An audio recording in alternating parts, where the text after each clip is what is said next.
जय महाकाल। जय बाबा भैरवनाथ। गोड़ लागत है बाबा। आयुष्मान भव।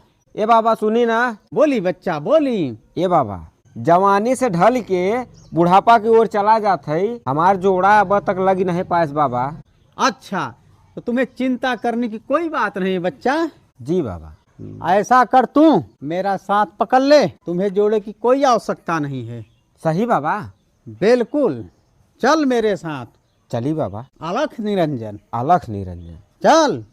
चली बाबा। खाने पीने की तुझे कोई कमी नहीं होगी। ए बाबा खाए पिए वाला तो ठीक बा, बाकी हमार जोड़वा लग जाए ना।